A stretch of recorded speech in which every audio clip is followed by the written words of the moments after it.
আগের মতো আর দেশীয় বাদ্যযন্ত্রের চাহিদা নেই। দু এক যুগ আগেও যেখানে ইতিহাস ও ঐতিহ্যে ভরা ছিল বাংলার আনাচে কানাচে, কষ্ট করে আবার বাপদাদার জাত পেশাও ধরে রাখার চেষ্টা করছেন অনেকে।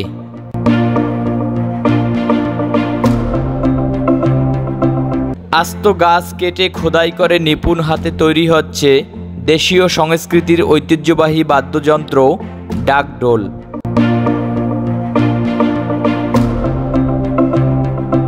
ডাকডোল বা বাদ্যযন্ত্র হলো এমন এক প্রকারের যন্ত্র যা সুর বা সুরেলা শব্দ সৃষ্টি করতে পারে এবং গানের সহায়ক হিসেবেও ব্যবহৃত হয়। এটি মানব সভ্যতার উদয় লগ্ন থেকেই প্রচলিত।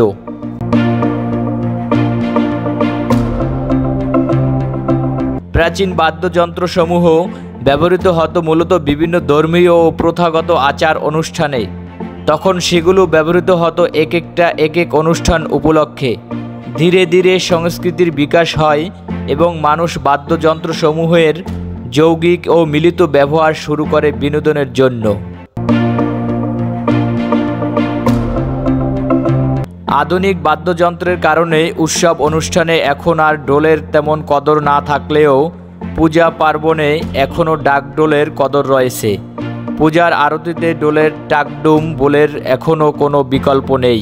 তাই বছরের এই সময়টাতে ব্যস্ত সময় পার করেন ডুলি থেকে শুরু করে ডোল খোলের কারিগররা। পূজা ছাড়াও বিভিন্ন লোকসঙ্গীতের আসরে ডাকডোল অন্যতম বাদ্যযন্ত্র। কাঠ, চামড়া সহ ডাকডোল তৈরির বিভিন্ন উপকরণের দাম বৃদ্ধি পাওয়ায় এখন খুব একটা লাভ হয় না। সৃষ্টি তবলা তরঙ্গের মালিক মানিক দাস অগ্নি টিভিকে জানান, আগের দিনের মতো ডাকডোলের তেমন চাহিদা নেই। যুগ পরিবর্তনের সঙ্গে সঙ্গে হারিয়ে যেতে বসেছে ডাকডোল, তাল, তবলা। তবে পূজা উপলক্ষে ডাকডোলের চাহিদা কিছুটা বেড়েছে। তিনি আরও জানান, 3 পুরুষ ধরে এই পেশার সঙ্গে তারা জড়িত।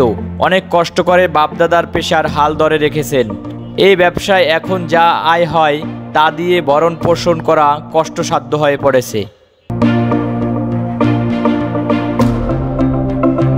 বড় আকারের একটি ডাকডোলের দাম 8 থেকে 9 হাজার টাকা এবং ছোট ও মাঝারি 5 থেকে 6 হাজার টাকা দামে বিক্রি হয়। অনেকেই আবার এই পেশা ছেড়ে দিয়ে অন্য পেশায় চলে গেছেন। তাদের দাবি, ঐতিহ্যবাহী এই শিল্পটাকে টিকিয়ে রাখতে হলে আধুনিক বাদ্যযন্ত্রের সাথে এর গুরুত্ব দেওয়া উচিত এবং সরকারিভাবে আর্থিক সাহায্য সহযোগিতাও দরকার। অনেকেই আবার এই পেশা ছেড়ে দিয়ে অন্য পেশায় চলে গেছেন।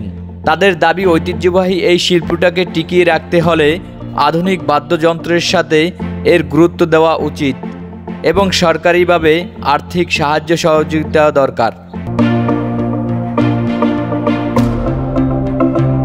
বর্তমানে মানিকগঞ্জে কয়েকশো পরিবার এই শিল্পের সাথে জড়িত আছে। ডোল, তবলা থেকে শুরু করে নারী পুরুষ সমান তালে বিভিন্ন বাদ্যযন্ত্র তৈরি করে জীবিকা নির্বাহ করে আসছেন।